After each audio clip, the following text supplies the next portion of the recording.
That page and that page and that page and that page and too many pages. It's all going crazy. Where's the other button?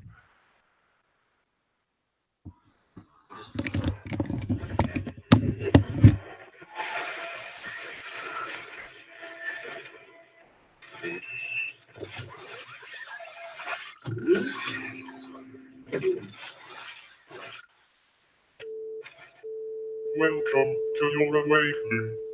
Please take all as your reality is adjusted.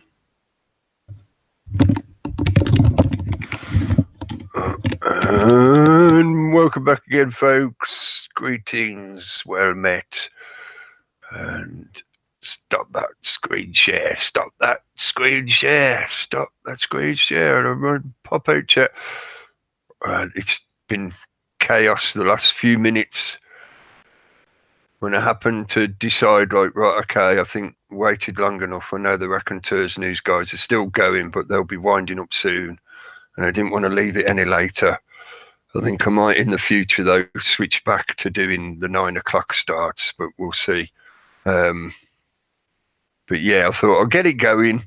Started trying to get set up. I realised I hadn't even said hello in the chat box, so I was jumping in the chat box saying a quick hello. And then when I tried to actually get things going, Google Chrome decided that was when it was just going to stop working. And it wouldn't let me shut it down. Not directly, you know, in the easy way, click the X button. So I had to mess about and get the control panel up and shut it down that way. And of course that, you know, meant I had to start again, going into the room and getting it open and all this craziness. It's been a crazy, crazy week. Nothing to do with terrible rock bands from the 80s, 70s and 80s. But yeah, it's been a crazy, crazy week. Okay, yes, welcome. Greetings and well met, and thanks for joining in the chat room. I'll say a quick hello as a rundown for those people that, sorry, I know you turned up on time. I put it as the start time as 8:30, but I was dragging behind a little bit, so thanks for hanging in there. Ridiculous, I see you in the room now. I did send you a link. And Paula B, hello. And Simon Boyle, hello. Dave Iron, hello. Scrolling down. Society of Spectacle is in the room. Rick Haywood, hello. Your first time here. Cool. Well, it's been going for long enough, right? But, you know, it's difficulty now in this YouTube environment that information doesn't move around as easily, as organically as it used to before Google took this whole thing over. And that's deliberate on purpose by the system to keep people segregated. Lots of that throw. Hello. Hello to the guys from Raconteurs News as well. I was there a little bit. I was somewhat distracted, like trying to set this up and whatever, but I was trying to keep up with what they were chatting about. Not very successfully, but I will catch up with stuff. And Dots, hello. The artist formerly known as a non-violent extremist. It's quicker to say it that way. And Gas Mask, hello. The one eye refers to the mind's eye, the pineal gland. Yes, sir. I will get into explaining the title and stuff in a minute or two. Keep scrolling down and say hello to everyone that's here from the beginning, because often I end up getting distracted from the chat and then I don't remember to say hello later on. James Owen, hello, mate. Thanks for sharing it round as you do. I'm sure there was more. New Being, hello. And Guia, hello. And Crystal D, hello. Yeah, I think that's scroll to the bottom. Okay, right. Now, finish with the shout-outs. I'm still ill, so if I cough at you, I apologise in advance. I'll try and click the mute button as and when I can. But yeah, just in case I I'll start coughing at you. Apologies beforehand. All right. This episode on this Moon Day evening, starting late, it's nearly 9 p.m. GMT, but on this star date of the 3rd of the 12th, 2018, 3/12, 2018, could be a row of interesting numbers, but yeah, no, they crack up once a year, every year. So we'll see about that. But this particular episode, this particular title, I sort of mentioned it in passing earlier. It's been somewhat of a crazy week. I don't know if you've noticed. There's been an immense amount of stuff just started happening over this week. I mean, I've got a list of some of the stuff. And when I was trying to think of an appropriate title for tonight's episode, considering, as I do, as I've been watching through the week and thinking about principles or deeper meanings, bigger picture, longer story arcs, etc., the kind of stuff that I generally look for. And I had somewhat of a burgeoning idea building up of what I was going to rant about tonight. And then the week progressed, and then there was this thing and this thing and this thing and this thing, and it just seemed to keep accelerating. So maybe we are hitting a domino effect towards the end of the year. I've mentioned it many times this year. There's something about this year that is the Phoenix effect, and I've made reference to a few different elements of that, such as the wildfires that have been going on, and some of the emergence of new ideas or new directions being pushed online. There's various things that you could point at, and it does become a little bit amorphous, but there's some particular elements about that whole Phoenix mythology and the principle of the Phoenix and stuff like that has been, I feel anyway, maybe it's just me, but it has been pretty obvious in at different points through the year. There's been things occurring that just make me go, oh, there you go, that's another push towards destroy the old, begin the new, destroy the old, begin the new. That's that Phoenix effect, building the new out of the rubble of the old. And, Brexit is part of that. So, yeah, and let's just have a quick look at my list of some of the things that have happened this week. Theresa May, are you caught in the matrix? The May, Maytrix, Matrix, are her trickeries catching you up into that entangled matrix of delusionment that is the Brexit agenda? That was one of the titles I thought of, the Matrix, because she supposedly got her deal through, but they're still voting on it, and they might decide that it's not good enough and get rid of it. More piling on for the whole Brexit thing. They've been escalating the potential, the fear factor level of it as we're getting closer to Christmas. Christmas is going to be cancelled according to some of the headlines because of all this Brexit shit. So that's a ramping up of that pressure and expectation, the angst of the general populace that are not satisfied with what's going on. Whether they're a Remainer or a Leaver, neither side is really satisfied with what's going on. So that's one of them, the May Brexit.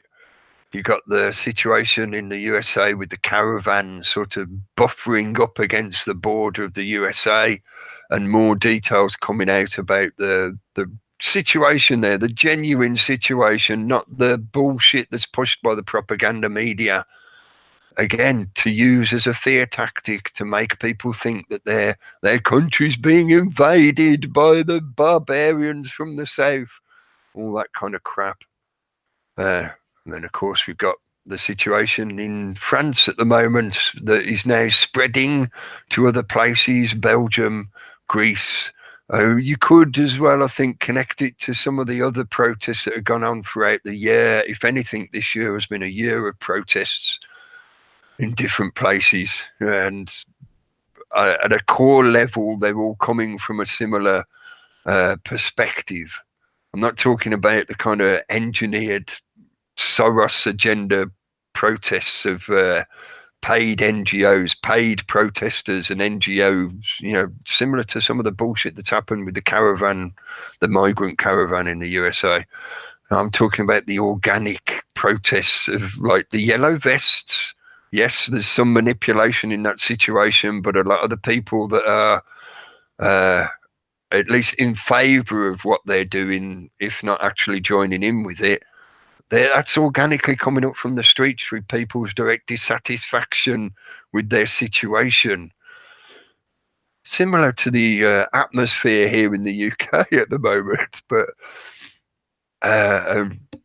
another interesting Earth news, I suppose you could call it, was there was a fairly big earthquake in Alaska, which seemed to get drowned out by all this other news and events that is going on. There's other stuff to do with USA, the Trump administration, the Mueller investigation, the Khashoggi affair that's still aggravating. I did say ages ago when it happened that this could be like the sand in the oyster, the grit in the oyster that could generate into a pearl, because this thing ain't going to go away overnight. And the potential consequences and ripple effect from it are going to be far reaching and possibly shake some foundations. But yeah, Alaska actually had a fairly big earthquake that shook some foundations.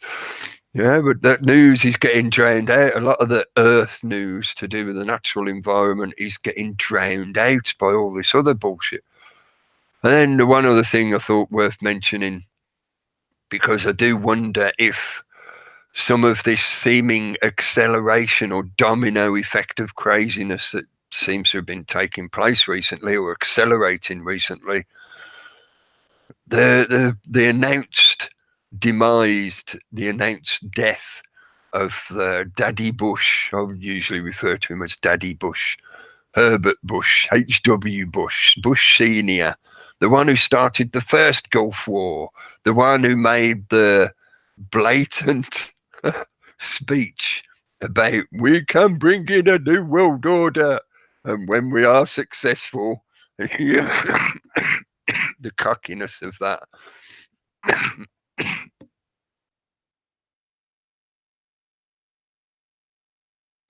You see, I did forewarn you. But the cockiness of that speech, and he made it all over the place. It wasn't just the classic one that you see the video of. He said the same speech near enough many times in different places, like at the UN and whatever. Yeah, he supposedly died. When was it? December 1st, I think they announced it, or was it November 30th? And it made me wonder whether there was something about the end of November, the beginning of the 12th month, and he's moved on now, supposedly, allegedly. I mean, do I know if he's dead or not? And I was listening to Thomas Sheridan the other day. I do still listen to some of his stuff. I go and check in, see what he's saying recently. There's a lot of the stuff that he does now that I don't agree with. I think he's got a great amount of information and he does talk some great stuff most of the time, but it's the same as with everyone really. There's some things I don't agree with. So, but he was talking about how this idea that these people who live in that rarefied environment, that exclusive, supposedly elitist environment, that they die peacefully in their beds surrounded by their gold. So, he's perfectly happy. This idea that karma's going to get him and all this kind of shit. Oh, it's all rubbish. No, he died happy in his bed surrounded by gold.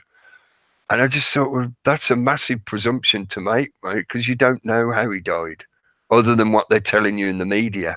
You weren't there. You didn't see it happen. If you've ever watched somebody die of old age, it isn't necessarily all nice and peaceful like a lot of people think it is. Sometimes it is truly terrifying. Yeah, people will call out and cry out, and they'll desperately think that they can cling on. They will try their damnedest to still stay here, and they are terrified of moving on. So you don't know how he's passing, if it even was a natural passing. Yeah, he could have been in abject terror before he went.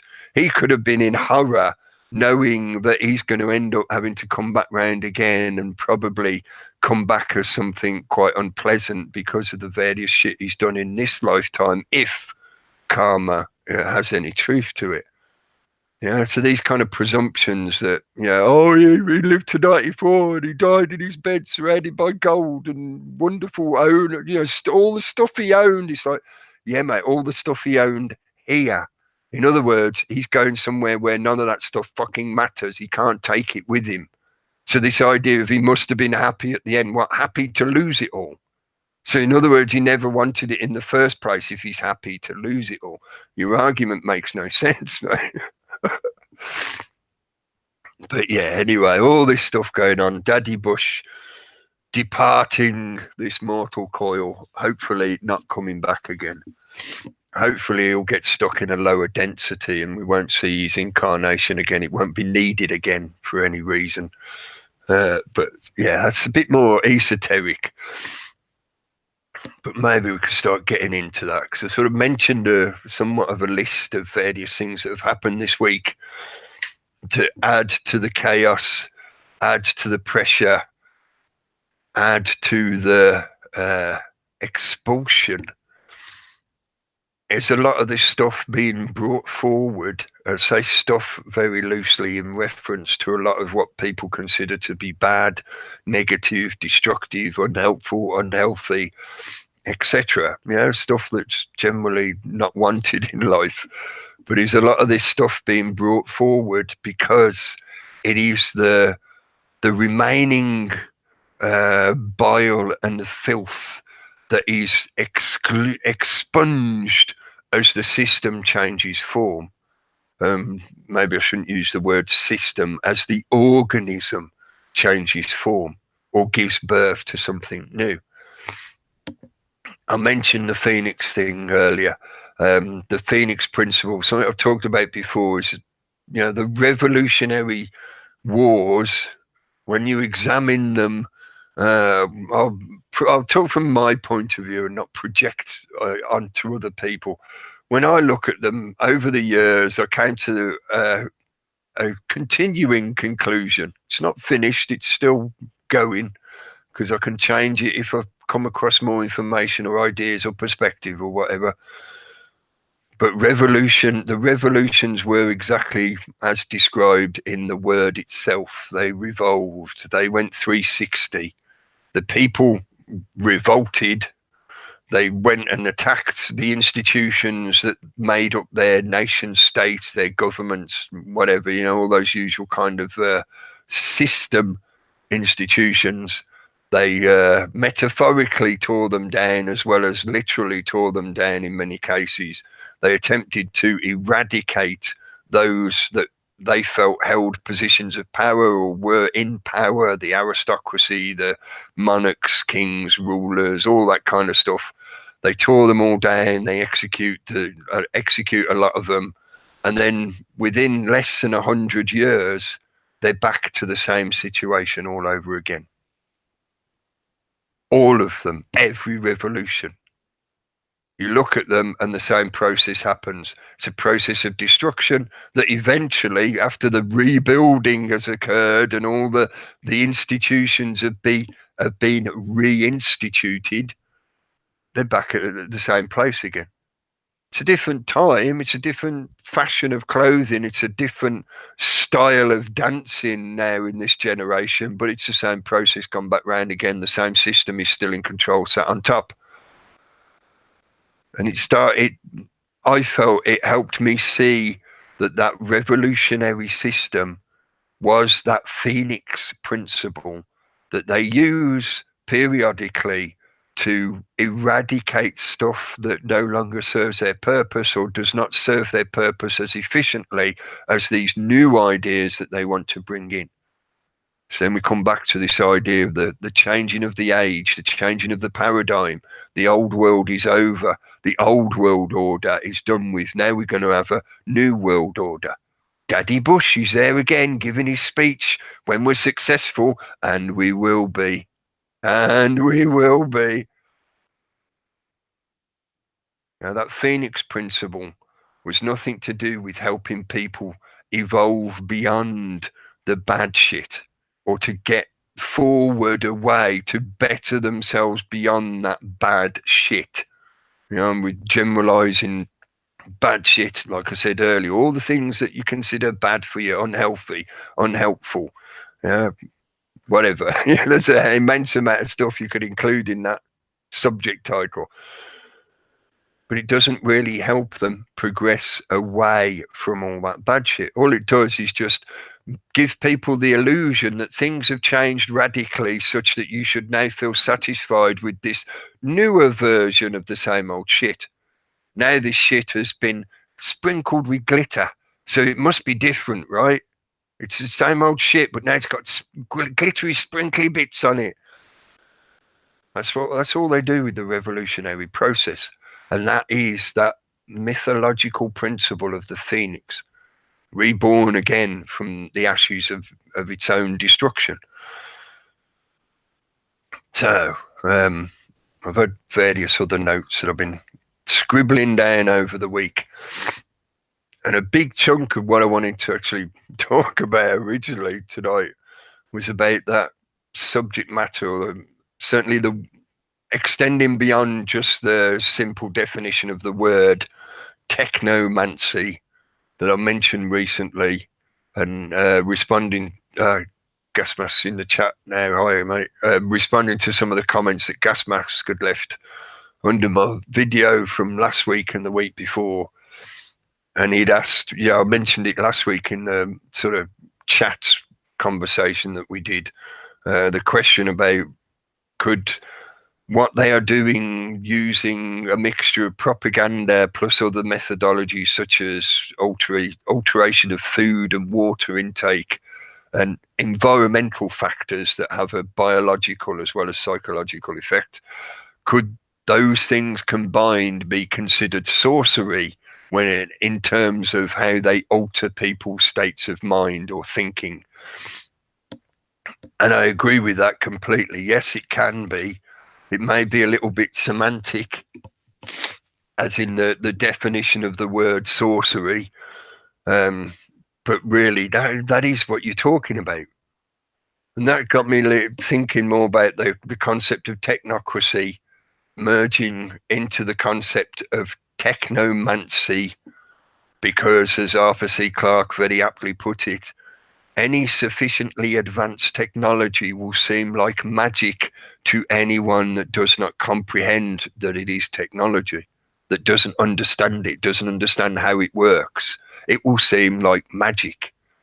And you can get into a semantic argument about what you mean by the word magic. What's the definition of magic? And that could go on for years. It has been going on for years. But in reference to this and that Phoenix principle, etc., technomancy really is more about divination through the use of technology.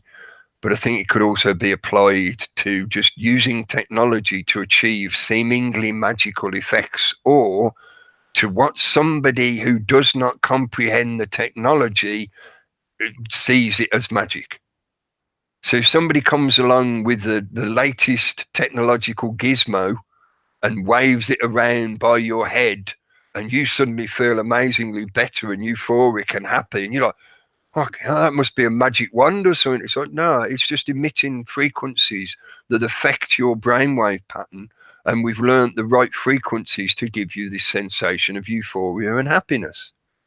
It's technology. It's electric. It's bits and bytes and plastic and stuff. It's, bits put together by other people, constructed, not a naturally occurring item. It has been brought into existence through our externalization of will into this environment.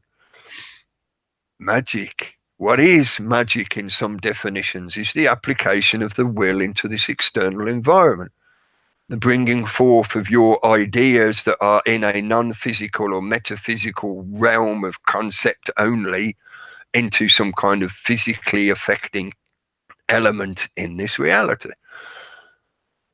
So then, if somebody can come up with a technological system that gives people the impression or the perception that something is something that it is not, in other words, an illusion or delusion, then is that not magic?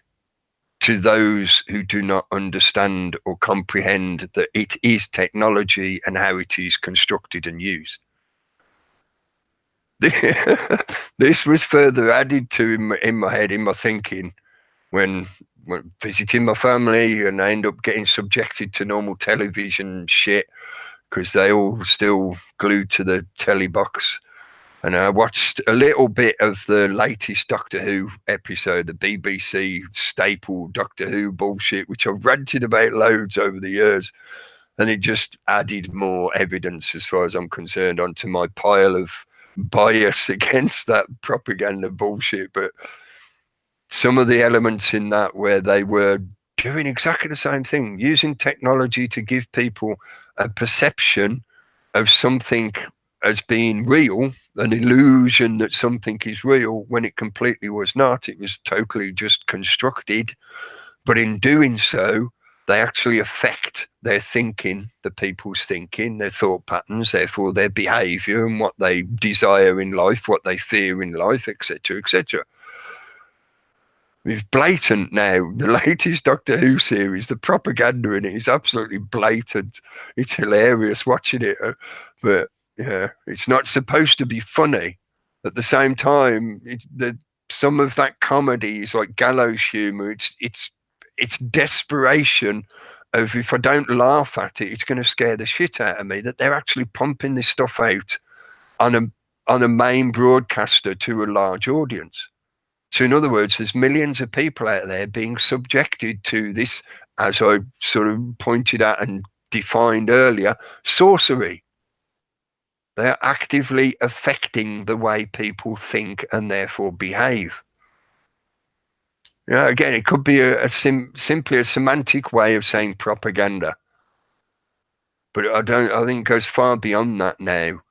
As these technologies have advanced over the years, we are now far beyond just the simplistic definition of propaganda. This is now becoming so subtle and so invasive that it's not just propaganda. This is now becoming like somewhat of the definition of sorcery. It is almost as if they're reaching into people's heads and flicking neurons around in their brains so that it affects their thinking. Because in many ways they can biochemically alter the way your body is reacting to its environment. In part of my notes, and this is stuff that could potentially extend into many different directions and include quite a lot of subjects and, material data. So it's a massive topic. It's a massive idea, potentially, in its reach. So I'm not in any way trying to seriously, dig into details on this stuff. I know I have gnosis of the reality that there is information out there covering a lot of the details about this, because I've looked at it myself over the years. And as long as it's still actually available online, then I know there's information about this kind of stuff out there, such as information about the technology, how it works, and why it works. In other words, why do certain frequency emanating technology affect human biology? There's been various studies on that, on physiology and neurology, psychology, as in, does it affect the actual biochemical reactions going on in your body? Yes, there are frequencies that can do that. There's certain technologies that can do that. Does it affect your psychology? As in, it's not affecting you biologically, but it's altering the way you're thinking or the way you're emoting, your emotional sensations, your interaction with your environment. Yes, there's technology that can do that as well. Then you combine that with the other areas of things, such as the psychological elements of propaganda and the marketing industry, the corporate industry that is driven by the profit motive. So all they're really concerned about is actually getting more customers. Therefore, the consideration of keeping their customers in a good, healthy, sane way of being is not their concern. All they're concerned about is profit for the shareholders. So they will push this kind of stuff actively. To them, it's one of their main business tools to be using.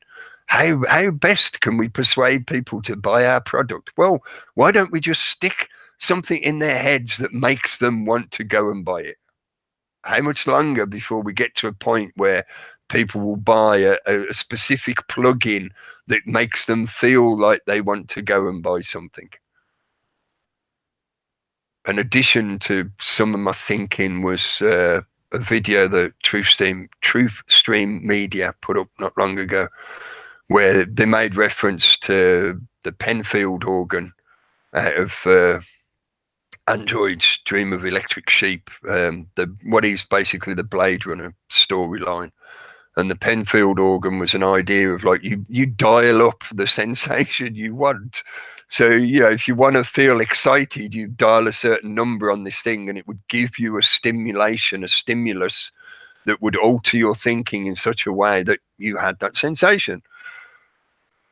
And now we're getting to this stage where this technology is becoming so advanced and so subtle. I mean, our real world technology, not the stuff from the science fiction novels, it's almost there. It's almost there. What's described in those sci-fi novels is starting to come into being, starting to come into reality. That technology has now become so subtle that it is reaching the masses mostly unnoticed. Even for those that notice it a bit, there's still elements, there's still layers of it that they themselves are blind to. One-eyed blind, one-eyed blind. And that was part of the reference why I decided to put that title in the end. The subtitle is, I suppose, just more of a general comment about a lot of the situation in this internet environment, in news media as well in general, and a fair amount of the media in the music business as well.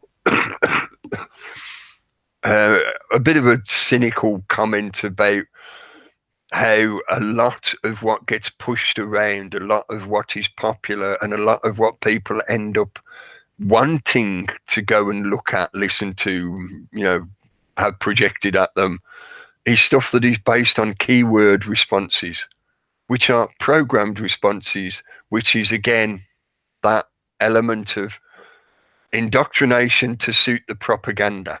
So if you want somebody to choose triangle when they're at a certain age, when they get to the age of 14 and they're given the multiple choice questionnaire, what they're going to do with the rest of their life, and you as the state controller want more people to go into the part of your structure that equals the triangle symbol, then you indoctrinate people to be favorable towards that triangle symbol.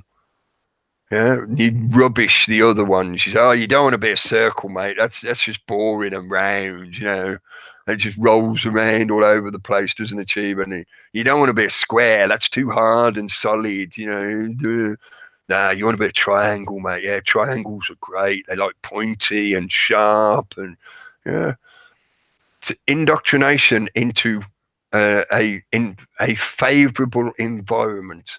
In other words, you've already structured the environment to suit the style of the indoctrination that you're putting people through.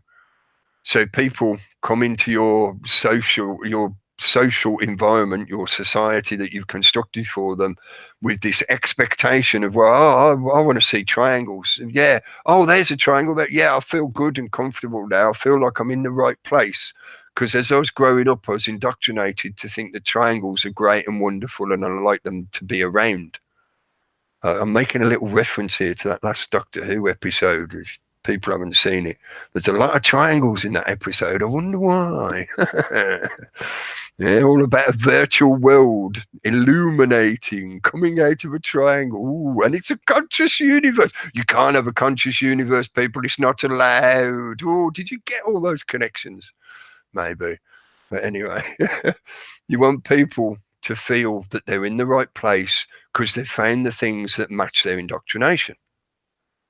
To me, becomes, I felt it became more obvious the more I looked at things about epigenetics and the way the sociological study of the way environments, urban and rural environments, affect people psychologically, and therefore the way they build their non-physical societal structures. In other words, the interrelations and groupings that people put themselves into. This is all part of what I would call epigenetics, or put under that banner of epigenetics, because it's not just about you affecting your biology, it's affecting your thinking as well. So if you're in a place where there's triangles everywhere, you're going to feel comfortable if you've been brought up to think that triangles are great and lovely. That one-eyed blind reference, I know it'll take a long time to come back around to explain why the title and whatever, but a screen, now that the screen can interact with you in so many different ways, and in particular now that we've got to the technological stage where a lot of devices are touchscreen interactive, so you are sort of having a two-way interaction with this screen. It's not just projecting at you anymore. Now you can sort of put into it as well. So it becomes a little bit like an eye looking at you, and it's reacting to how you react to what it's just shown you. So it projects triangle at you, and you go, oh yeah, I really like triangles. Triangles are great. Oh, I love being a triangle person. It's brilliant. So it then alters what it projects next, because it's just had that confirmation interaction from you, the receiver. So that infrastructure has enabled a system where you have a singular eye, the screen, often black, often referred to as a black mirror, but it has become like an eyeball that is watching you and at the same time projecting stuff at you. It is a transceiver. It is no longer just a transmitter. It is now a transceiver. And its projections help to blind you, the real being, the actual living sentient being. It blinds your third eye. I use that phrase, third eye, because I know it makes sense to most people. But it is that sixth sensation where your biology and your psychology is able to attune itself to subtle interactions that you are not consciously made aware of, because your conscious mind can't deal with the vast amounts of data that are involved in that subtle interaction. The brain processes a hell of a lot of data. I can't remember the exact numbers that they supposedly put on them, and I'm just referencing stuff that, they've told us about, that in their studies that they found out. But I think it is a truism that the unconscious, or often referred to the subconscious brain, takes in at least 10 times, if not more, 10 times as much information than your conscious mind can deal with. Your conscious mind then gets what is in effect like a synopsis from the subconscious intake of all your various senses. So if you still stick with that standard academic model of the 5 senses, then your subconscious is absorbing all the data coming in from those 5 senses, and it takes all that massive amount of raw data, and it goes, okay, we'll give the conscious mind this much, just the important notes about what's going on around you. So, we'll pass up these bits of information because the conscious mind can only deal with that much information at a time. So that process of filtering means your conscious mind can't actually deal with something that requires all of the data to be included.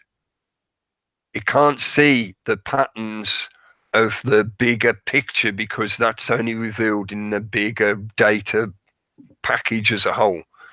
So if in that bigger data package there is a wave that you can see within that data package, because the package is that big, therefore it shows the entire amplitude of the wave, the snapshot that gets sent to your conscious mind will only be like, what tiny little bit? You go, oh look, there's a little curve there. Don't know what it is, but there's a little curve. I just noticed there's a bit curvy thing there.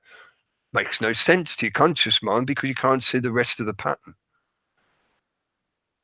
Your sixth sense, in my opinion, in my perception, from the various stuffs I've looked at over the years and conclusions I've come to and whatever, however you want to caveat it, the sixth sense is taking in data that is much more subtle because it is mostly stuff that has very little physical element to it that we are aware of via our other five senses. So in other words, your skin, your sense of touch, you can feel things, you can even feel the wind even though you can't see it, you can feel it. But the sixth sense that I think centers in the pineal gland is about attuning to the electromagnetic field lines of your environment, the planet as a whole, plus everything else that has an electromagnetic field to it. It's picking up the information from that. And in that environment, the amount of data coming in would be quite immense, especially now in this modern age that we have even more artificially generated electromagnetic fields. So in other words, you were 2,000 years ago, you were able to tune into that sense and think, oh, I can hear something prowling through the bushes over there. I can't see it. I can't even be sure I can see the bushes moving, but I can hear something and I can sense movement. Maybe it's like the hairs on the back of your head start standing up. You can't see it, you can't quite hear it, you can't quite use your other five senses to locate this thing that you're suspicious of, but you have this unerring sense that there is something there. Whereas now you try and tune into that and you have all these other outputs around you that are not natural, that your system, your body, your being, including the structures of your mind, are not used to being there. They're not there naturally. I know there's many natural emanators of EM fields, but we are now also surrounded by a lot of unnatural, constructed, artificial emanations of EM fields. You combine that then with various other agendas that have been rolled out over the centuries to attack that sense, to cloud it, to stunt it, to potentially remove its availability to you in your own body. Yeah, and as I said with other stuff earlier, there's plenty of information about that kind of thing out there. Just looking into stuff like that could take you quite a bit of time. Things like fluoride and GMO and vaccines and EM smog and all kinds of stuff that could potentially be interfering with or limiting your ability to tune into that non-visible and potentially non-physical environment around you. What is a magnetic field of force? What is a magnetic line of force? Is it physical? Does it have any physicality to it? That's another massive rabbit hole that you could dive into. But yeah, the one-eyed blind, this one eye, this screen one eye is projecting at me imagery and propaganda, symbolism, light and sound that is meant to affect my perception of the world. Even on a simplistic propaganda level or marketing, they want to sell me shit, whether it be a product that the corporation wants me to buy or a political party that at the next election they want me to vote for that political party. They want to alter my thinking, alter my perception. But I'd argue now that there's enough evidence building up. I think some people knew about this stuff for a long time, maybe even back to the point where a lot of this agenda was deliberately brought into play because they did know this in advance. They knew that this technology would get to a stage where it would affect people's thinking far beyond just that simplistic surface layer of what we now call propaganda. This is not just about psychologically nudging people. This is now getting to the stage where they can flash up a certain symbol and it will cause some people to have a certain reaction. Symbolism. I mentioned 9/11 as well with this because it does tie into that symbolic indoctrination. Many years ago, I argued the point that a lot of what happened on the day of 9/11 was about psychological propaganda more than it was just about political propaganda and theatre in the way a false flag would often be done. You know, they want you to blame those people over there so that you agree to go and have a war with them. You know, that's the yellow journalism propaganda version of 9/11. But I think there is much more subtle psychological manipulation that took place with that event. Why they chose that particular site, the World Trade Center, why they attacked in a particular way, the day that they did it on. There's various elements to it, but it's an attack on a core psychological element that the majority of us are indoctrinated into as we're growing up. That reference I was making earlier about people like triangles because they were brought up to like triangles. In the same way, many of us are brought up with that dualistic principle of you've got to be with us or against us. There's always a winner and a loser. There's a master and a servant. And there's the system and you. There's the rulers and everybody else. And if you ain't in their big club, you ain't one of them. Yeah, there's that element of dualism.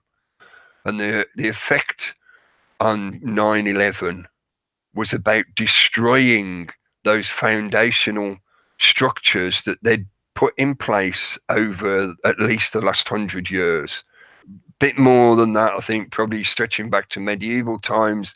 I know some people would reference and argue about the rise of the papacy and various paperwork they supposedly brought in to own people and to put them in their place as lost souls. You are no longer a independent, sentient, living being. Oh, no, no, no. You're a lost soul, an empty vessel, waiting to be filled with either the filth of Satan or the joy of the Christ. Dualism, again. Yeah, so, yeah, it could stretch back a lot further. But mentioning 9/11 and the symbolism, you think of the two towers and the bringing down of the two towers. There's, like I said, there's various elements to it, and there's quite a few people that have covered that angle of the 9/11 event, talking about it as a psychological agenda rather than just a political agenda. But the reason I wanted to reference that as well is, again, it connects to Daddy Bush. It may not have been him sat on the throne at the time, but he connects into that whole picture. The PNAC and the Hawks in America, he's all part of that old boys network club that certainly had a major hand in planning and enacting that event. But I also wanted to mention it, as I say, because of the symbolism. And the major element of a lot of what I'm talking about is that element of symbolism. We're progressing into, I say progressing, maybe it's a digressing or degressing, but we are moving into an age where many people, the mass of people, are being programmed with certain symbols. You don't need words anymore. This was something that Steve, hello Steve, if you're listening, mentioned on his show on Saturday, talking about the idea, words and definitions of words. And I know I've talked about this before in the past. Sometimes it's easier to just use a word that represents something because it saves you another 30 minutes of conversation to explain the definition that is represented by that word. So rather than having to spend 30 minutes giving a long explanation of a definition, you just say, it's this. So, one of my favorite examples is ontological, because it actually references that kind of thing. The word is about that kind of stuff. It's easier to say ontological than it is to explain to people that it's about creating ideas through the use of words, and the word itself represents the idea. It doesn't mean the thing actually exists in reality. It's just existing as a concept, but the words describing it mean the fact that you can conceive of it in the first place. If you didn't have the words to describe it, you would not even be able to conceive of it. You see what I mean? And that's a really abridged version of what ontological means. But if we tried to have a conversation where we gave a full and verbose explanation for the definitions of every word, all the words we're using while we're talking, we'd be like the Ents in Lord of the Rings. We'd stand on a hill talking for days on end just about like, oh, I saw a bird yesterday. It's like it takes you several days just to say that to somebody because you've got to explain every definition in between. So it's easier to just use a word that suits that, represents what you're trying to define. You take that one step further. If you're talking about making efficient systems, efficient tools, and language is a tool, it therefore develops towards efficiency. And the most efficient communication tools are ones that convey a large amount of meaning via a small medium. So, the classic cliche of a picture tells 1,000 words. What is that? Because you as a being can see and interpret so much more out of that picture than could be fitted in the same space in words that you could actually physically read, that weren't such microprint that you'd need other technology to be able to read them. Symbols do the same thing. I deliberately mentioned the triangle earlier. I deliberately used that shape for my example because I wanted to come back to it now at this point. You show somebody a triangle, it will have various connotations depending on the person perceiving it and their upbringing, their environment, their epigenetic structure, the way they've developed into their environment. It will have different meanings to them, but it will have multi-layered meanings. To some people, it might just be the geometrical show. Oh, it's an isosceles triangle, mate. Yeah, it's a triangle. Okay, or whatever, type of triangle. To other people, it could represent something like that reference I made to the eye of God. The illuminated triangle where you got the eye with all the rays coming out of it. Oh, jazz hands. All the rays coming out of the eye in the middle. That's meant to represent the tetragrammaton, the pinnacle of the one God as it emanates into this reality. In other words, it's like the window that you look through to see the reality of God, or to peer at the looks that emanates from the Godhead. Symbols can have multiple and many layered meanings, but they're just a symbol. Most of the most complex hieroglyphics that exist, some of them still haven't been fully translated because the potential meaning and definition and connotations of all the symbols are not fully understood anymore because nobody's still alive who used to speak those languages, etc. But the symbolic languages, those kind of hieroglyphic languages, can convey far more information and meaning than something like modern English, written English. It would take you many, many books of written English to convey the same meaning as some of the stuff that's included within a few stelae or stone tablets of older hieroglyphic writing. So this is tool development towards efficiency. I reference Freeman Fly.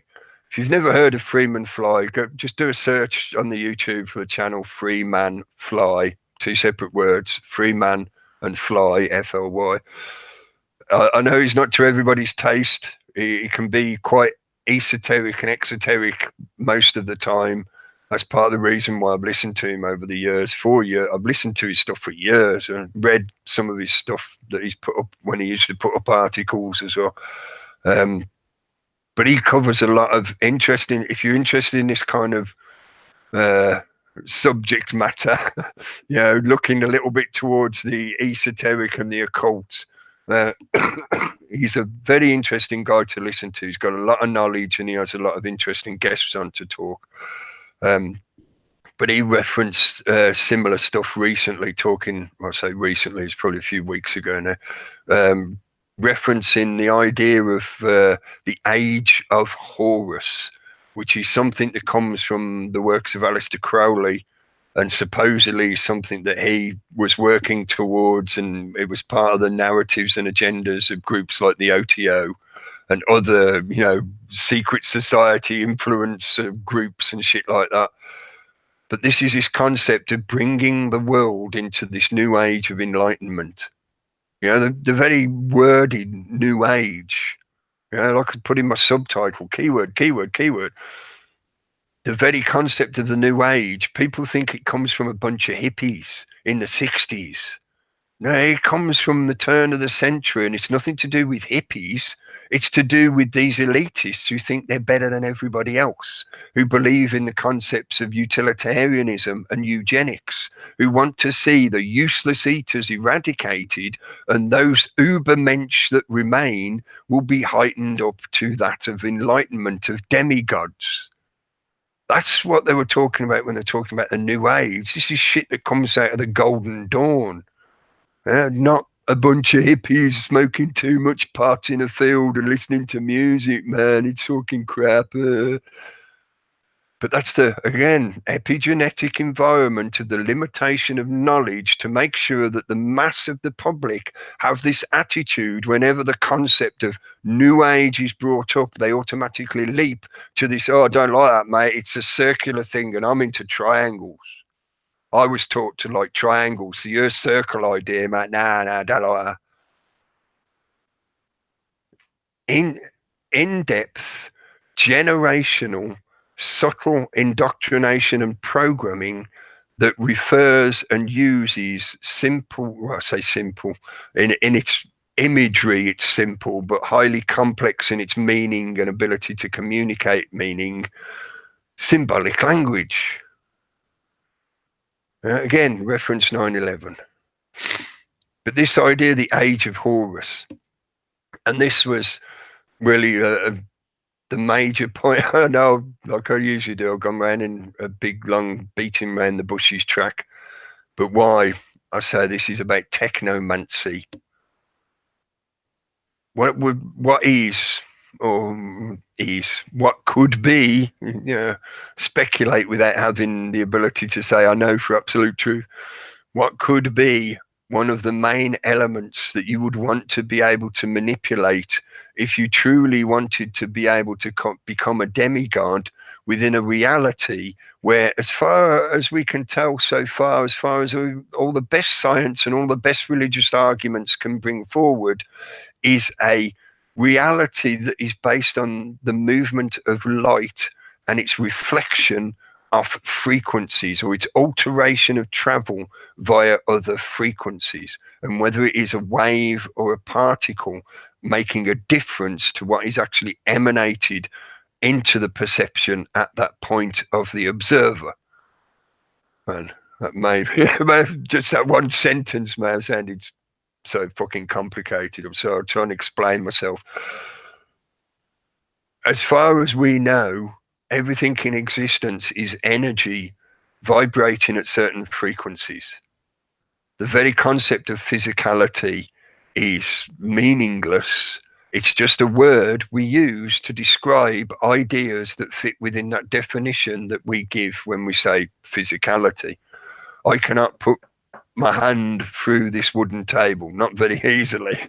I'll probably end up damaging myself if I tried to, because the electromagnetic fields and energy that make up my hand do not merge with the electromagnetic field and energy that make up the table.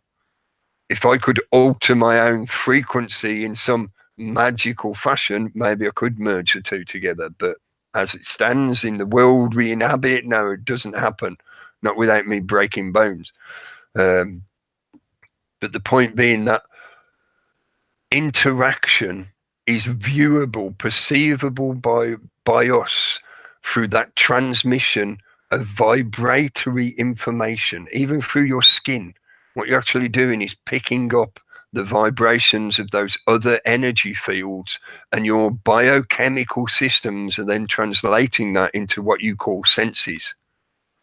You know, your eyeballs directly receive light frequency and then convert it into electrical signals, electrical frequency that your brain interprets, supposedly.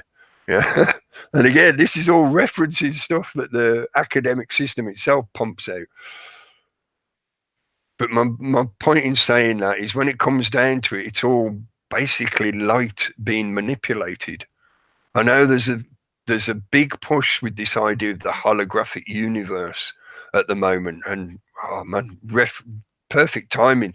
Reference that Doctor Who fucking episode again with all the triangles and the world made of light with a conscious deity. Oh man, the connections with that, synchronistic or not? Yeah, definitely. Anyway, distracting myself. The push for this holographic universe idea, but it's a misnomer. It's not a holograph. It's not a hologram, I should say.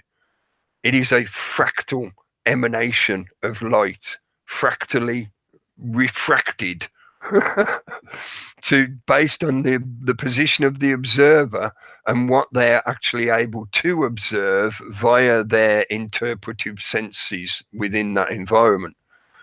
I don't know if that's explained what I was saying earlier better or not, or just made it worse.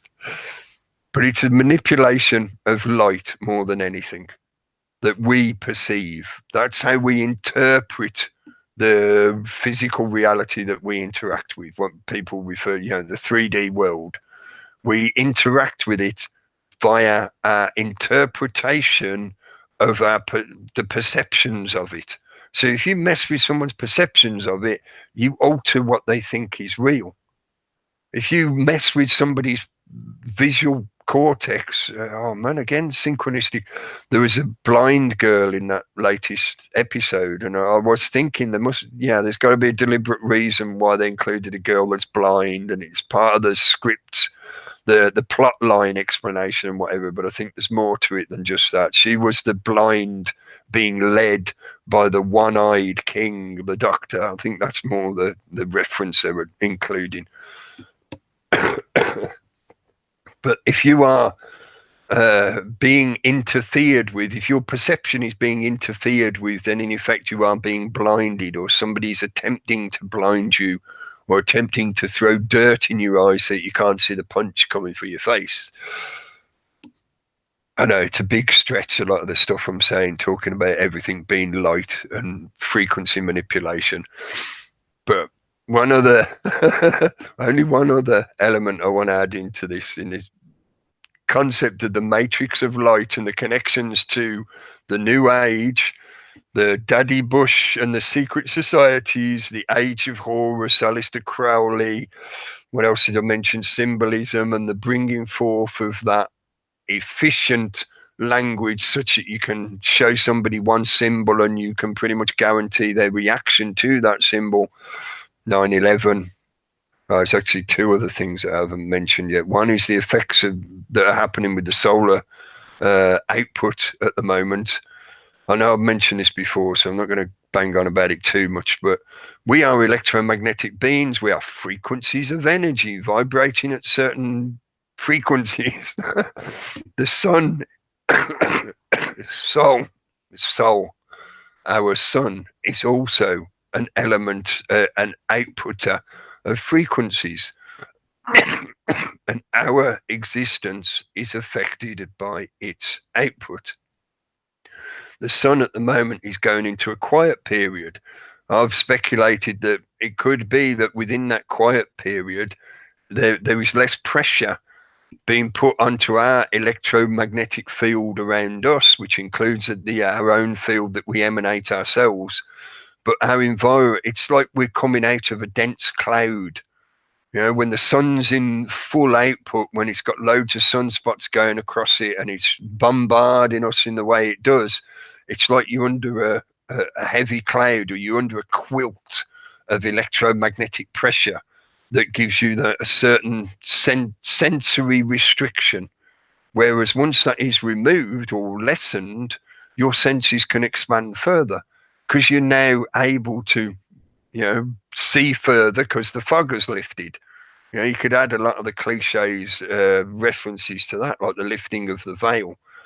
I think, I mentioned this the other week when it was Halloween. Part of the reason I feel we have those traditions and that kind of cultural emanation of those ideas of people beyond the veil and the next world and stuff like that is because as the year turns, as the circle of the year turns, there are periods of the year, such as that time of the year, where you're further away from the sun, therefore you get less of that pressure effect. So again, your senses, your sensations are expanded and you can pick up more of that subtle information. The information that your pineal gland tunes into that your other five senses don't notice necessarily. Unless it's a phantom waving in your face going, "Oh, mate, look, I'm a ghost. I'm Daddy Bush. I used to be alive and had loads of gold, but now I'm dead and I got nothing. I'm just a phantom now. Oh, no. All those years of work and effort just to become a phantom. What a waste." But they want you, the blinded, to think that the goal in life is to accumulate wealth. Do you really think they're that dumb that they think, "Oh yeah, I'll accumulate wealth, accumulate wealth, accumulate wealth. Oh, I'm at the end of my life, but at least when I die, I'm surrounded by my gold that I can't take with me." No, it's far beyond that. That's not the gold they're talking about. This is not the gold you were looking for. The solar effects and the effects on our thinking. And again, I'm talking about the rise of the new age and the change of age and stuff like that. But last reference, I promise, this links into 9/11. Again, the secret societies, the symbolism as well, because it connects via mythology. And this, again, is part of my reference towards technomancy, or the use of technology to enable them to carry out or perform what to the ignorant or uninitiated would be called magic, because they have no comprehension of how it's working and they can't see what's going on. They can't figure it out. They're just bamboozled. So they think it's magic that, somebody can do this shit. But the mythology of Osiris and Isis and Horus, I mentioned, or could just say Egyptian mythology. I mentioned Crowley and his ideas about the age of Horus. Horus was the son of Osiris and Isis, a son that was only brought into, maybe you could say brought back into being, because there was a previous Horus, but then, they have a kid and it's a new Horus, but could only be brought into being after Osiris had been chopped up into bits, and Isis had to come along and find his penis and stick it back on again so that she could then shag him and get pregnant and give birth to the new Horus. 9/11, those two fallacies were knocked down. Those two fallacies were crushed into their own footprint, really. And there's been many other elements that attack the patriarchy bullshit that's going on at the moment. The rise of the female energy, and, Isis and Kali in its destructive form, the Shiva in the destructive form of Kali, Isis and Kali, there is some correlations there. Not a direct correlation, as in one is the equivalent of the other. It's not a direct equivalency, I should say. But there are some correlations with that. And it now makes me wonder more and more about the possibilities that a lot of what we refer to often as propaganda, various news events, things happening around the world, and the way they are presented to us is deliberately to carry out a psychological, more spiritual, I was trying to think of a word that was a bit more encompassing than just spiritual, because people trip over the many words. Again, programmed definitions that people have been given, psychologically and spiritually, to prepare people for the coming or the resurrection of the reborn Osiris.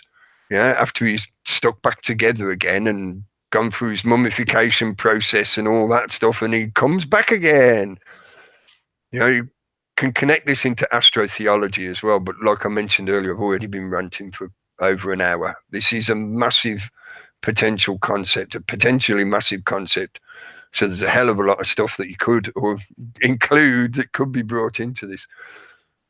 But if they're now using a system that allows them to communicate people en masse via the manipulation of light, because that's what these screens are doing. Even when you're reading words, you're reading text, it's being projected at you via light, an illuminated technology, a technology of illumination. Is bringing you information that is creating a perceptual bubble, or attempting to create a perceptual bubble that is steering your thinking and your energy in a certain direction, using sorcery for a method of technomancy to create a psychological and spiritual incantation to bring about the rebirth of Osiris. Because if you're going to bring him back, if he's going to be reborn, he's first got to be cut up and have his dick chopped off. So why are they trying to destroy the patriarchy? Why are they trying to bring down the male energy?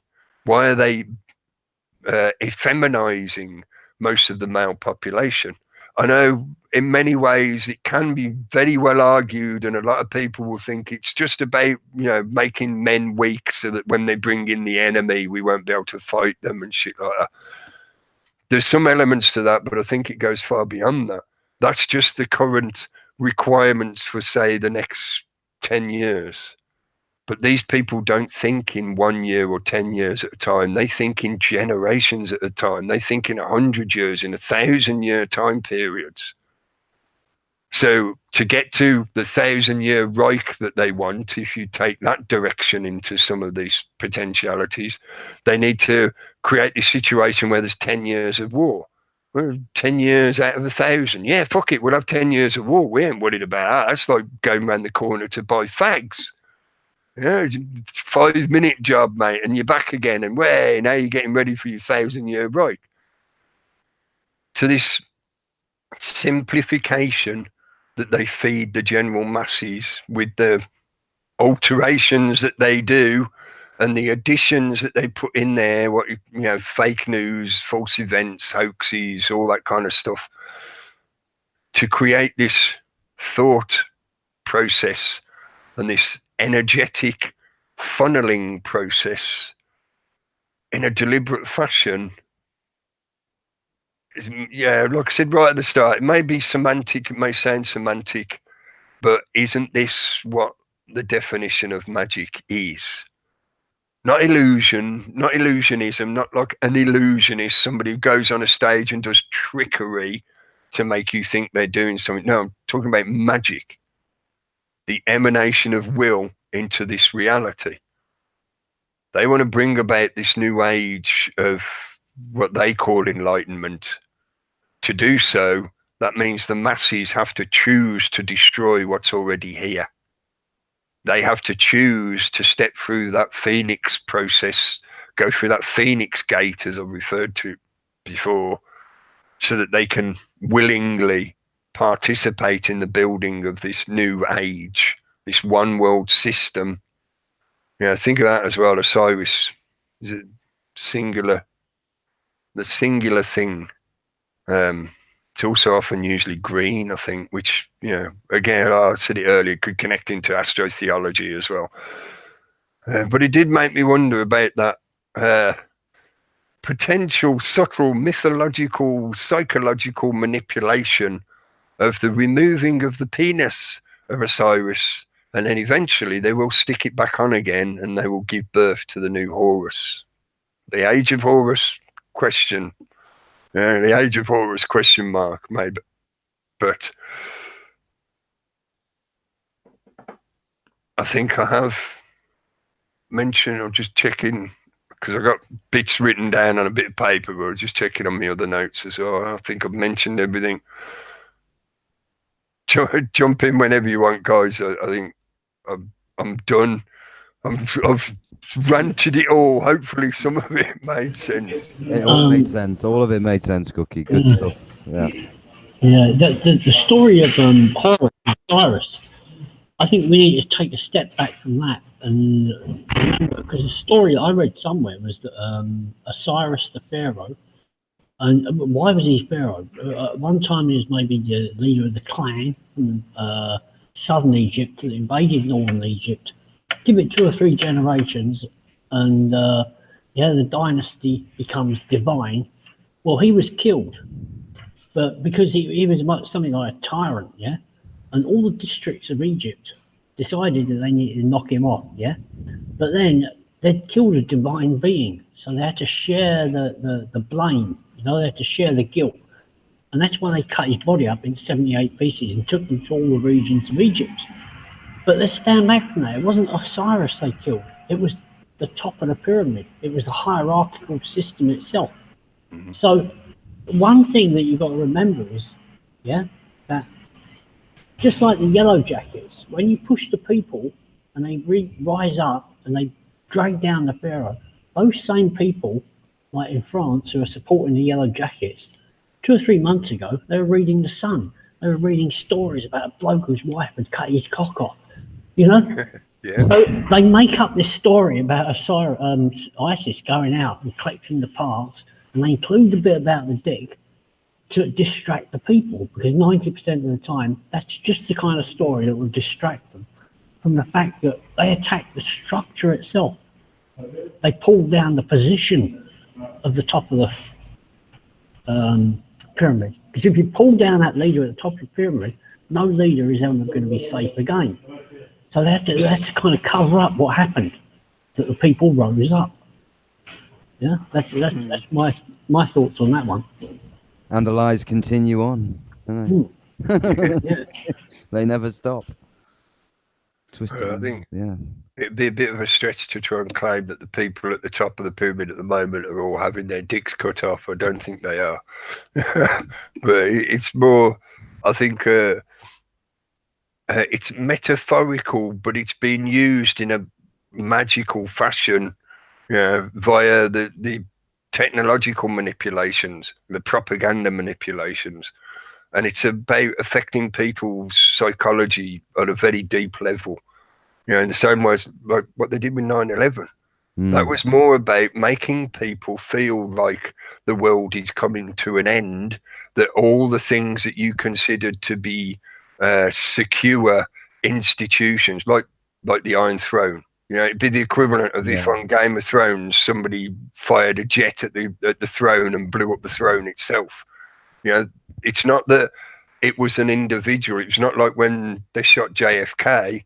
That's another one that's been popping up again recently, where it's like people identifying with that monarch, like Osiris. They're identifying with the monarch. Now, this is where they're showing people that it's not the individual, it's the entire institution. The structure of the system itself can be hacked at in this fashion. That was what they wanted people to feel, directly, is that insecurity. Yeah, go on. I was going to say, it was backed up by every politician saying the world will now change forever. Do you remember that? Yeah, man. Like the day the world changed. Yes, that was the new headline the next day in the papers. But there's also a possibility that they foresaw the changes that they want to institute would cause an uprising, so they caused it themselves. They said, "Here it is. Here's your uprising. Look, the whole machine has fallen down. Oh no, what are we going to do now?" To forestall the people from doing it themselves. Yeah. So there's sort of vent the energy before they want to tap into it to make use of it themselves. So it doesn't sort of collapse itself. These events, 9/11, JFK, it's like the killing of a king sort of ritual, isn't it? Yeah, very much so. Yeah, it's like a world event, and everybody has to. Similar in the UK when that Princess Di died. You remember? This sort of ties in with Osiris as well, killing of a king. Yeah, or the death of some major figure, and the whole country goes into this kind of weird sense of mourning, and the media just go crazy, and yeah, go on, Dave. Sorry. Look, Bush dying, I suppose there can't be too much celebration. It's just like the Hydra's head, his position is just going to be filled by the control system like clockwork, Well, it's like drug cartels, they take down the kingpin, and another one's always ready to step in and take the position of leader. You see that throughout everything, like the Iron Throne you mentioned, yeah. So, Well, that's what I thought it was worth. Not forgetting to add Daddy Bush into that equation or that consideration, because I know, I've seen quite a few people say about the fact, he's passed away. He was the guy that gave us the New World Order speech, and it's it's deeper than that. There's much more to it than that. He wasn't just a president who wanted to take the people to war and whatever. No, he had much longer goals. He was part of this whole infrastructure, this background shadow infrastructure that is thinking generations ahead with their planning. So if they're thinking that far ahead, his whole stuff that he did with the Gulf War and all that, it wasn't just about, because they wanted to go to war with another country to earn money. To people like him, money is meaningless. The money that they throw around all the time is only to affect us, because we're in a situation of fight for survival. Poverty. We have to get money to survive. They don't. They don't have any concern for money ever. So to them, the goal of like Sheridan going on about who's died in bed surrounded by his gold. He's like, gold is not what he was fucking after, you fool. Is that what he said? I didn't listen to that. Well, if he didn't have to spend all that time worrying about where money was coming from, he's got plenty of time to relax with his clean conscience. I think it's interesting when you look at the word money. If you just break it down, one eye. It's like the iPhone. I think it was named to replace the self. Like many corporate names, conflating the natural world with the dead. Yep. Interesting that David Icke back in the day called out Bush as a paedophile in one of his books, and Bush never sued him, never took the book off for sale or anything like that, but he blatantly called him a paedophile. And there's quite a good amount of evidence to back the idea that Barbara Bush, his wife, was one of Crowley's children. Yes. See again now why I felt that I've got to add in that there's much more subtle and deeper connections going on here, folks. It's not just that he was a president who wanted to earn money for his boys back at the club by starting a war and selling weapons. It's not that fucking simplistic. He had the bloodline, of course, and the bloodline matters, as we know. That's what it's about. And all of these celebrities and some, like I say, most of the presidents you can link back to, kings and, from back in the day, hundreds of years, those bloodlines exist. If you think Meghan Markle hasn't got a royal bloodline, think again. They never marry outside of it, ever. They always stay within their bastard sons, and all that. So I've ranting about Game of Thrones in a minute. The bastards that they all create, back in the day, the children that these kings go out and do, and they're encouraged to do it. They have as many children as possible to spread that bloodline out. It doesn't matter about the mothers, but it's the bloodline that counts, the king's blood, the king's child. That's what it's about, and they're all connected. If you look into it, and a lot of their concern is perpetuating that bloodline, securing it, and securing it doesn't just mean having, a publicly declared heir, like Prince Willie or whatever, Prince Charlie or Harry or, whichever one of them. Yeah. It's not just about that. It's about having all these other secure options. It's like having a Swiss bank account or a safety deposit box on the Cayman Islands. They were encouraged to go out and in effect spread their seed to make sure that there were these secret and unknown bearers of the heritage, of the lineage, of their blood that were never announced to the public. So there's therefore minimal risk that they would be targeted by your enemies. And fool the public by saying they marry commoners, which is bullshit. Yeah. It's just that fake. That's another lie, you know. Yeah, look at the lengths they'll go to when they do accidentally impregnate commoners, like Jack the Ripper. You know, who's supposed to be people working for the king who had spread his seed among the prostitutes, and one of them said, "Oh my God, I'm pregnant by old King Charlie," or whoever it was. And they said, "Oh, right, we've got to find this girl. We've got to put her out of business. We don't want her heir to the throne being born to a East Chapel prostitute." Careful though, you know, that might end up becoming another Ripper conspiracy. Yes, I think it was. I think they've already done it in a movie. That one, haven't they? I'm sure they have. It sounds the most likely, I've got to admit. Mm. I mean, the fact that they weren't hiding the bodies and, you know, they was in a rush. Because, I mean, if they take people for their rituals and all the rest of it, you know, they're not that sloppy. Can I just mention, though, as well, I did write this down, so I wanted to mention it. I mentioned it last week. Sort of stuck in my head, the digital ID card that we all now, or most of us, carry around in the smartphone device that we have, which is your new digital ID card. So I've got one. Damn shit. Yeah. So, and they're making it now, and I've got a story about it. I'll mention it Wednesday, going more into it. But the fact that they're making it more difficult now to even purchase online goods unless you have a mobile phone connection or a phone of some kind. So they reckon because the bank now wants to send a confirmation password to you if you make a purchase. Yeah. So you have to have like a smart device or something to be able to take that, you know, as an extra layer of security now. So that's how they're selling. Yeah. So everyone, you know, but we know most people do have these devices anyway. Everyone's got one. So there's not many people don't have one. And we've also mentioned the fact that just having say email or internet access, it's very hard to function anyway now.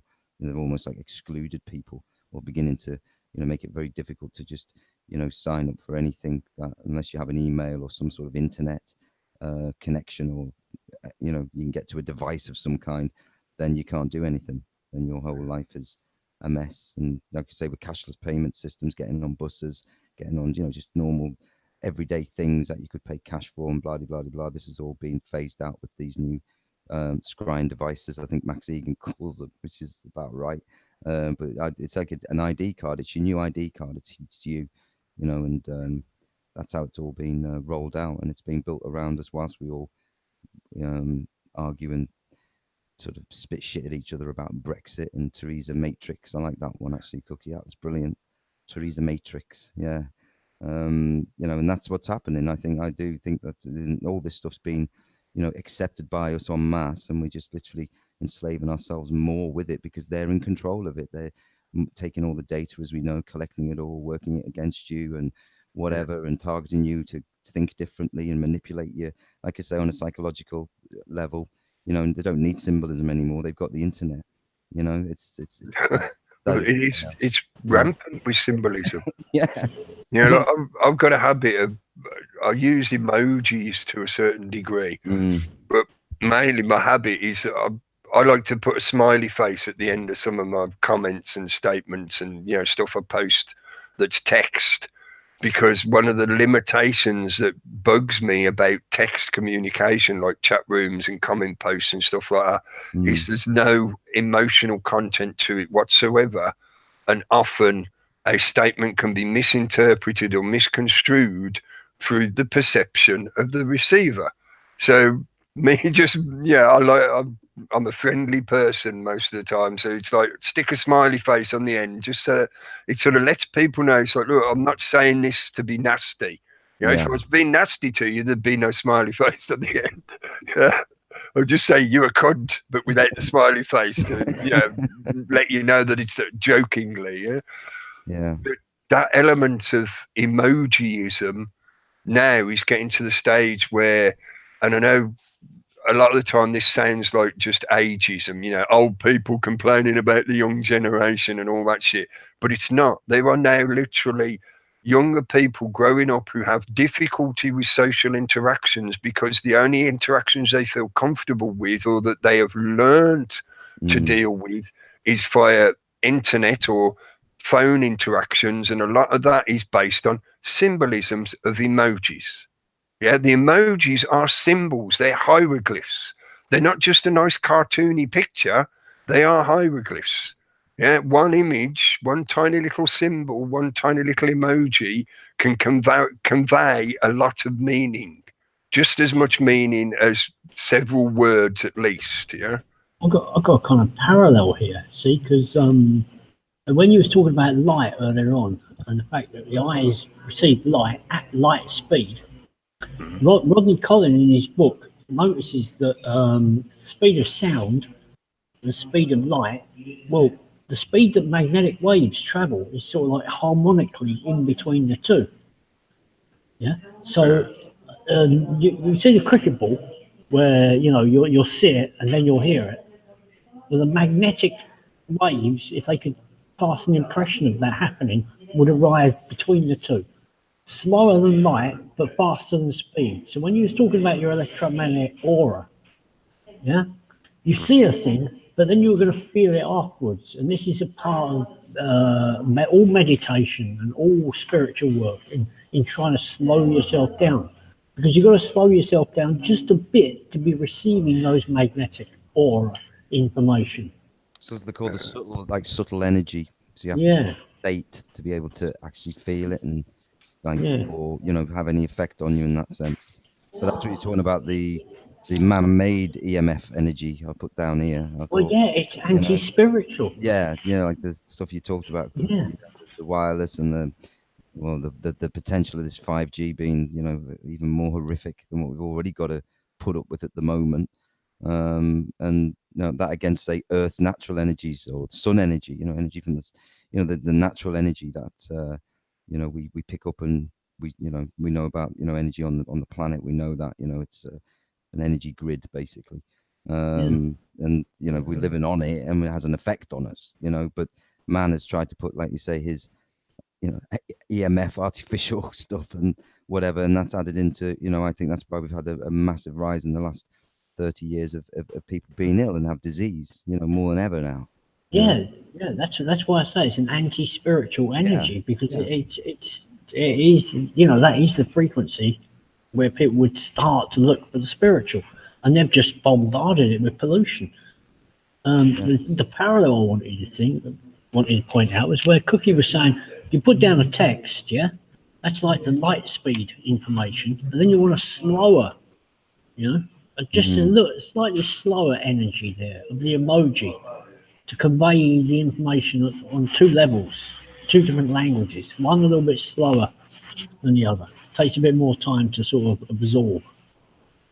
So different finenesses, different qualities of energy as you rise up the harmonic, but you can't just aim for the very top one. It is that sixth sense again. He's mentioned that.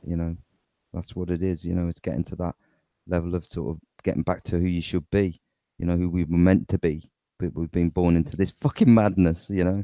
And they've just denied us everything. Our freedom. We're just we're living on a prison planet, as we know. It seems to be everywhere you go. It's been ramped up now by the technological advances to even take more of your freedoms away in this. I think that gets to the core of it. It's a question relating to the technomancy. It's really, what is artificial? If we replace or enhance our five senses with better technology. I mean, there was a story this week about the bionic eye lens, which is improving sight by 3 times. There was also the story, watershed moment, you could say, the Chinese DNA editing in the utero with the CRISPR technology, at least being divulged to the public, So I think it comes down to, to play devil's advocate, is it evolution or regression? You know what I mean? When you consider something like the Neuralink for Elon Musk. I don't trust him anyway, Muskie. No, I would say it's regression, but it is something that could be semantic in arguing that, because you've got to define which direction is forward, which direction is back. But I feel I mentioned this earlier, I think it traps people within the density of the concept of materialism. If people accept. This again synchronistically connects that fucking Doctor Who episode, because this is basically what they were trying to push into the public consciousness. You can't have a conscious universe, because if there's a conscious universe, you can't have matter.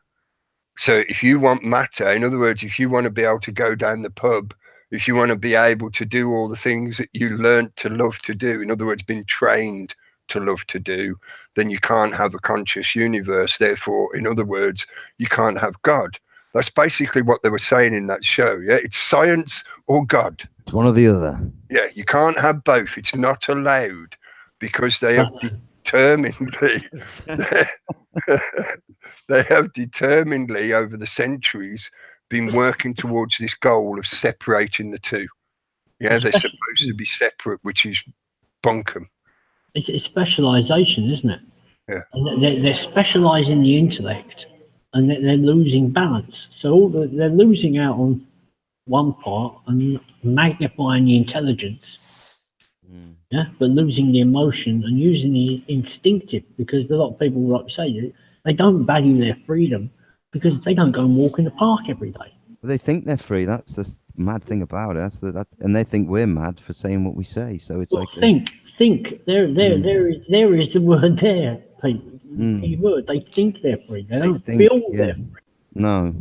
The science or God, we've been offered the false dichotomy again there, eh? It's like scientism. If we can have the Big Bang miracle, then we can prove everything else empirically, you know? Yeah. There is also, I suppose this is kind of like a caveat, I suppose, in a way, but maybe it's just trying to express my own point of view, because people might find it helpful, because I know this is a sticking point for a lot of people, which I think is again, it's one of those misconceptions that's indoctrinated into most of us, because it serves the purpose of the status quo, the establishment. But when you get into this kind of conversation, or this area of conversation, talking about this subject in this way, many people will react in a way it's like, well, you know, you're just talking about God, mate, which is just like, you know, a matter of faith. And it's sort of, yeah, that's the point. They want you to reject any concept of there being something beyond what they tell you is truth. So in other words, they are securing the environment that you are in to make sure that you don't go outside of it. So you stay under their pyramid of control. So usually, if you have this kind of conversation with a lot of people, they'll end up referring to things like, you know, oh, only Christians believe in shit like that. Only religious people think stuff like that. And so this is not a religious question or concept to be exploring. The concept itself goes back before religions ever fucking existed. And if anything, the whole institution and structure and very concept of the religious institutions themselves was enacted to appropriate it and secure it so that they could do this separation thing. If science is real, then science is not separate from God, and God is not separate from science. Yeah. It's all science is a methodology of observing this reality. It doesn't disprove God. The very idea that science disproves God is another bullshitism that they put into the public consciousness to further that divide, to make people think that it's either materialism or nothing. You can't have God and science, mate. It's not allowed.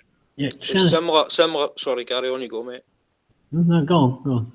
Just going to say it's similar to the question, what is artificial? You know, if it was essentially all made by God, or made by man, it was made by God.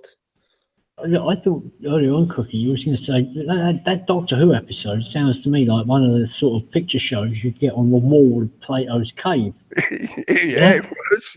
Yeah, especially when the script was about them exploring a virtual universe that was tricking people using hallucinations, illusions. Yeah, exactly. You're not going to understand it if you don't come out of the cave, if you don't stop watching it. Yeah. It's it gets to the point where it's obvious they're tricking you. Yeah. Like like Max Eigen, for example. Yeah. The other day, I mean, he actually says it. I think within the first 15 minutes, one of the best ways to confuse people is to get them to doubt their history. And that's what they've done. They've changed all their history. I thought, wait, you can't put all that in one sentence, Max. It looks like you're telling us you're tricking us. Yeah, it's self-contradictory. Yeah. The one way they can trick everyone is by making them forget or disbelieve their own history. So I'm now going to tell you all about how history is fake. That doesn't Max work. Eigen. I think the clue's in his name, is it not? Max Eigen. I think the stuff he was saying about the church organs as well was interesting, but more interesting to me in a way of he didn't make any connections to the knowledge of the science of sound frequencies. Look at the information about why barrows, what they tell us were ancient burial mounds, fucking weren't burial mounds. The ancient barrows that used a system of tunnels and what they call cataracts, the sort of chambers that are around a central chamber, or they're near that main tunnel, and like the hypocausts in Europe, where it's all underground and they dig one room out of a rock and then adjoining rooms connected to it underground. When you project sound frequencies or frequencies through those devices, they are instruments. Yeah, it's just that they're on a scale that we call buildings. They took that knowledge and converted it into their church system, where they used their version of geometry, sacred geometry, and other methodologies. And then they stuck a big organ at the end of the church. Why is that? Because that's there to produce sound frequencies which will reverberate through the shape of the building to have a certain effect on people's thinking and on their hearts, on their heart chakra, on their EM field. Yeah, and did you see that on Ancient Architects the other day? There was a guy, he spoke for about 40 minutes about how sound is echoing from everything. It was basically boring. He copied what the guy with the long blonde hair had done and sort of made it into his own presentation. But he showed you one of these barrows where two of the side chambers were echoing at a do, and the other two were echoing at E, which is so, which is the healing frequency. Do is the creative one, and that is the also the frequencies of quartz, do and so, A and E. Yeah, so that is the healing frequency. So these things were like sweat lodges. They were healing chambers. It's like the stones as well, where the stone circles, with the same sort of rock, same stone, with the crystal, for that sort of quartz. Usually. You could see that glistening. I was down there in the summer. You could see it. The sun was out. It was a beautiful day, and they were actually glistening. Those stones. I think. I mean, referring to Max again in his last episode, I think he did mention about the fact that these things are machines. The buildings are machines, but he kept wondering why they built these big organs in them. And that's what got me. So just make the connection, mate. The organ is part of the machine. Yeah. Come on. I mean, I saw the Russian church with the copper domes, and he's trying to nudge. These are great big electrical capacitors. Nudge. I know. Oh, come on, man. Yeah, rock. That principle of, the core of really what he's been saying the last few episodes, and it references some of the stuff we're talking about, or refers to some of the stuff we're talking about, disconnecting people from their history, from their lineage, from where they came from. If you want somebody to step through that Phoenix Gate into a new world, a new environment, a whole place, different place you've never been before, folks. When I was a kid, I couldn't imagine that there would be people now who would literally be walking around like this. They're not interacting with anyone else. They're not there. They're in their own little universe. Yeah, they might as well be just somewhere else because they're not there. They're just this. Yeah, I couldn't imagine that when I was a kid. I never saw that shit coming. I thought we'd all be flying around on jetpacks and, hoverboards and shit like that, right? Not everybody walking around like this, for fuck's sake. Yeah. It's like they put people in prisons. Yeah. Sorry, renting, that kind of shit. Disconnecting from history, yeah? You want somebody to be prepared to step through that process and willingly build something new out of the rubble of what was there in the first place. Then one of the main things you've got to do is sever them from their own history. And that boggles me of like, yeah, okay, it's one thing, let's talk about how a lot of the stuff we've been told is bullshit. Yeah, I get that, mate. A lot of it is, not everything, but a lot of it is, and that includes history. And there's something, I've been interested in all along, and I talk about stuff like ancient history and the ruins and, all that kind of stuff. Yeah, I get that, mate. But this idea of like, just forget everything and rewrite it all over again from beginning, that's like, you're trying to get people to step through that Phoenix Gate. Yeah, but Go on. But Cookie, if they lied about old good King Wenceslas and he didn't really exist in that, I mean, surely that's a reason that we ought to all rise up. I mean, it's not like the Federal Reserve and banking criminality and the drugs coming out of Afghanistan paid for by the government. That's not enough. But if they lied about history, oh man, this is where as well I think it comes back to things like the trivium, because it's like it's learning how to think, not what to think. Yeah. Because then you can explore any idea, anything you want. So even that possibility of what if everything that you've been told about history is just complete and utter bullshit. Right, okay, that's the essay question. Let's explore that. But let's do so using methodologies that are known to be conducive to successful thinking, as in you successfully figure out the problem, you work out the equation and get to the solution, yeah? And part of that trivium process is you work your way through critically those possibilities. You don't just accept them all en masse and move on from there. You don't just reject them all en masse and move on from there. So to me, it comes back again and again and again to this situation where the majority of people, and I've been just the same, so I'm not discounting myself from this. The majority of people are brought up in such a way that they don't know how to think. They only know what to think.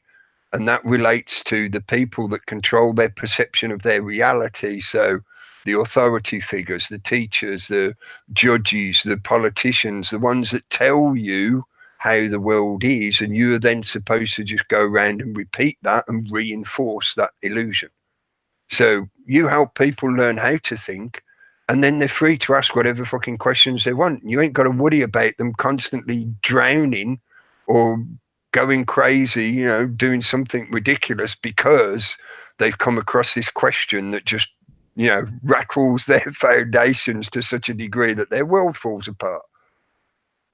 Like I said, history is filled with questions, and a hell of a lot of the stuff that we've been shown and told and taught is utter bullshit. And most of it is manipulated to serve the winners and the status quo. But that doesn't mean that you should just reject everything, because that serves the purpose of other manipulators. Because you can normally, if you've got a reasonably sort of intelligence in that sense, or critical thinking mind, you can work out the bullshit for yourself. And that's what I've done a lot, with certain people. You'll take the information. It's not about the person delivering the information. It's about what they're saying and what references they're giving and where they're leading you on to. And you think, that's interesting. I'm not going to dismiss this guy, and I've done that throughout most of my time on the internet. I don't throw everybody out. You don't just go, oh, he said he's a fucking shill, so I won't listen to him. Or, some people are obvious to me they are, so I don't listen to them. I make my own mind up about people. And I think that's the thing you have to do. Again, thinking for yourself, make your own mind up. You come to your own conclusion, and you take various sources for that. Wherever those sources come from, you take them. Yeah, go on, Dave. Sorry. It's like you don't need to eat the whole apple tree. You know what I mean? Like when you take information for somebody, you know what I mean? You don't need to buy into them Hook, line, and sinker. Exactly. Yeah. I felt Max was really obvious in that respect in the last showbiz that I watched. Yeah, you could see him feeding you the bullshit, and all of a sudden, maybe a bit too much now. So let's talk about something that's real, something Then there's feeding you the good bits. Yeah, and so this banking cartel continues, folks, and it's still ripping us off every day. And look at the state of this, and the state of that. But most of us do that, though, man. We oscillate. Mm. Yeah, I know I do it a lot. I go from feet on the ground to head in the clouds, feet on the ground, head in the clouds. And we oscillate between the two. And so this as well comes back to a classic thing of people feel a need to pick a particular leader figure or icon, and they're either in or they're out. It's back to that dualism shit again. Either you like him and therefore you trust everything he says, or you hate him and you think he's a shill and you don't trust anything he says. And so, fucking hell, man, you still on the chessboard? Are you currently standing in the lodge on the black and white floor? You got that kind of thinking of like, it's got to be one or the other. You're not allowed to, listen to him, but not like anything that he did saying. This is true all over this environment, and that's part of the agenda that they're trying to perpetuate and encourage. And I'm not trying to defend him, but I'm also not attacking him. Yeah, I'm looking at the ideas and I'm going, mate, that idea you just given me, as far as I'm concerned, it's like, that's a turd with fucking glitter sprinkled on it. I don't need that, thank you. What you got next? Yeah, I've got to admit though, leaving on an up note, yeah, we've often talked about the fact that it's impossible now to get any leaders because they get infiltrated so quickly and all the rest of it. Well, just look at what they've done in France, yeah? I mean, hundreds and hundreds of thousands spread right across France demonstrating.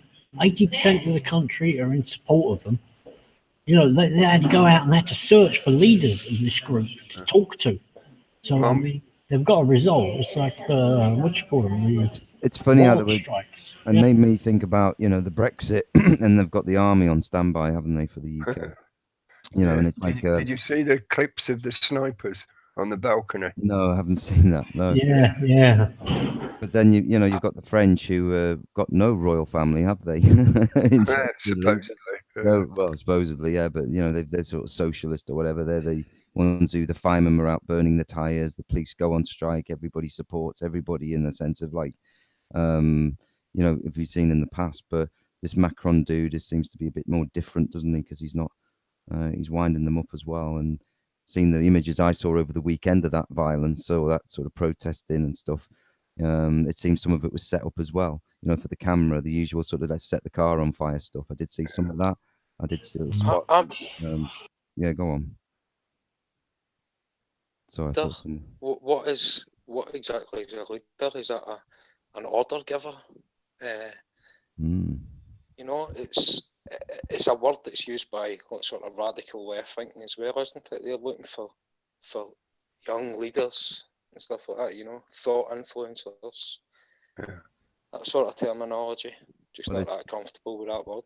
They scoop them up through the universities, don't they? The brightest minds get taken off. Intelligentsia. Yeah. Well,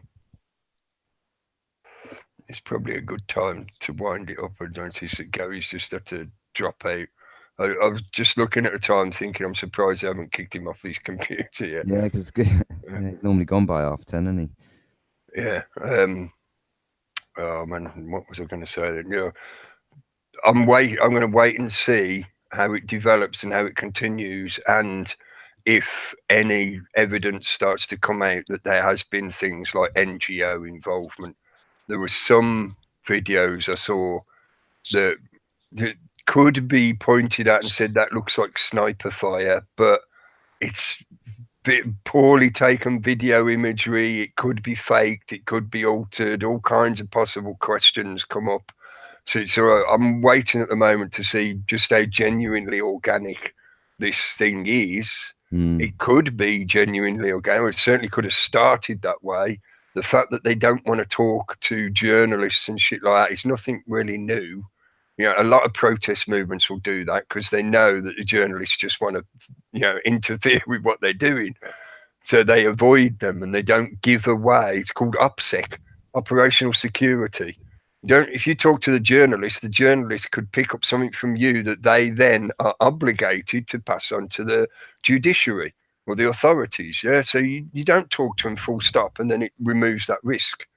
You know, things like that. But let's wait and see if evidence starts to come out that this could be a bit like the Egyptian Spring, the Arab Spring. Interesting with the yellow vest thing, because Bert said they're required by law in France to all have a yellow vest in the boot, you know, as part of the if you break down emergency services, so you can be seen and all that. So interesting. So everybody technically now is protesting. In a sense, they've all got a yellow vest. You know, they're all. Well, there could be potential suspects of yeah, being exactly. So you know, I suppose it beats making them wear a yellow star. So you go, yellow star. Yeah. I suppose it beats making them wear a yellow star. Yeah. You know? It could also be a deliberate sort of connection to the colour revolution. Yeah, they happen to be fluorescent yellow. You know, this revolution is the fluorescent yellow revolution. But we'll see. Yeah, hopefully it's genuine, and hopefully it doesn't become another ridiculous bloody revolution bullshit. Yeah. Or worst would be the rolling out of martial law and shit like that. You know, that's serving the system's agenda. They want an excuse to crack down in that fashion and set up a police state system. It'd suit them perfectly. They're quite happy to have a police state system. And the French are already under sort of, if you like, not martial law. What is it? A high security risk or whatever they call it. I thought they already still had a state of emergency in Paris. That's the one. Yeah, state of emergency. Yeah. In the recent articles, they were saying that they're now thinking of declaring a state of emergency. So I was like, maybe I missed that in the news when the previous one was ended or something. Yeah. I thought it was still ongoing, but I might have just missed the news about it. Well, they might not have said anything about it. They don't need to tell us if they don't need to tell us. But yeah, so if I've been coughing and spluttering, I didn't even smoke one smoke. I couldn't get through one smoke, so yeah, I'll keep coughing and spluttering.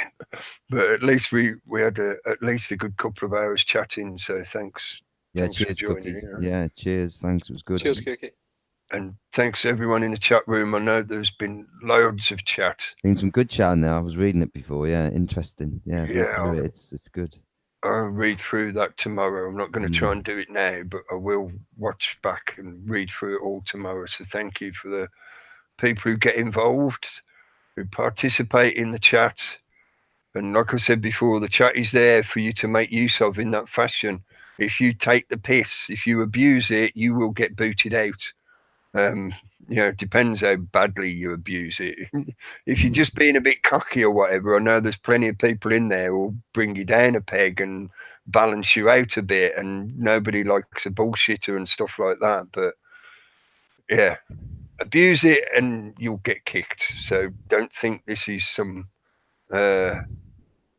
bullshit manipulation of identity politics and other politically correct bullshit at the moment from either side of the political bullshit fence, left or right. Don't shout, oh, you take my free speech because I called you a cunt. It's like, well, you're calling me a cunt, mate. Why am I going to sit here and listen to that? Fuck off. If you think I'm a cunt, I think you're out the door. Goodbye. Well, if someone came in your living room, knocked on your door and called you a cunt on the doorstep, you think, what the fuck? Yeah, you wouldn't stand there and go, oh, tell me more, mate. Please, continue. You know, it's the same thing in the chat. It's your chat room. It's like, come on, you know, have some respect, man. You know? But it's great that people join in with the chat. And I know, you know, there's some good banter in there, and there's a lot of really good information and comments that people share, and some people share links and stuff as well. So thanks for that. Thanks for everyone for your attention. I'm going to crawl back into bed and cough and splutter a bit more. But we'll see you again soon. The Raconteurs news guys will be on again tomorrow. We'll be back on Wednesday night with Reality Chat on the Reality Chat channel. Steve will be on Saturday night. I think, I know he'll be on Saturday night. It might be on other times as well, check his channel out. Sometimes he does extra broadcasts as well. And thanks, Gasmas, for the question you posted the other week. Enough now, I'm losing my voice. Thanks again, folks. Cheers, click the Cookie. button. Thank you. Good night. Good cheese.